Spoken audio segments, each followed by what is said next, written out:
샬롬, 하나님의 은혜와 평강이 사랑하는 성결가족 여러분 모두에게 함께 하시기를 주의 이름으로 축복합니다. 오늘은 11월 6일 토요일입니다. 역대하 11장 1절에서 4절에 있는 본문 말씀 가지고 하나님의 말씀에 순종해야 합니다 라는 제목으로 하나님의 말씀 함께 나누도록 하겠습니다.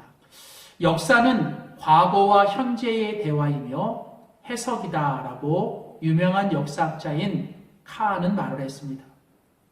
역사는 사실에 대한 해석이 중요하고 해석을 위해서는 어떤 관점을 가지느냐가 중요합니다. 믿음과 신앙은 일어난 사건보다 그 사건에 대한 해석과 그 해석을 위한 관점과 해석에 의한 반응이 중요합니다.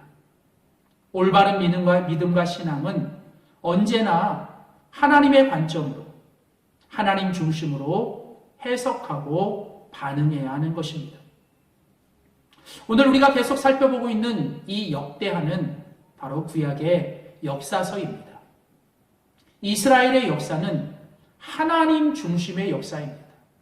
즉 하나님에 의해서 이끌어지는 역사.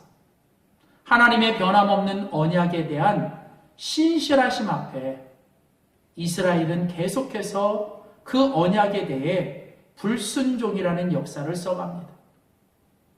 이스라엘의 모든 흥망과 성세의 길과 모든 최선과 최악의 길은 결국 하나님의 말씀에 달려 있습니다.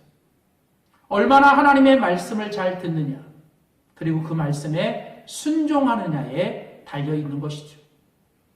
이스라엘의 하나님이 이스라엘에게 가장 원하시는 것은 하나님의 말씀을 잘 듣는 것과 그 말씀에 순종하는 것입니다.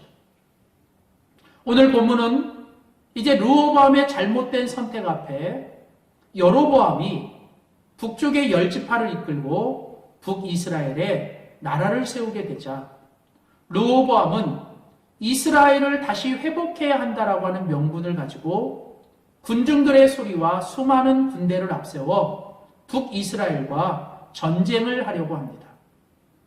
그러나 하나님은 스마야 선지자를 통해 이스라엘과 싸우러 올라가는 것과 형제들이 서로 싸우는 것은 하나님의 뜻이 아니라는 것을 분명히 말씀하셨고 결국 르호보암은 하나님의 말씀 앞에 전쟁을 멈추게 되었습니다.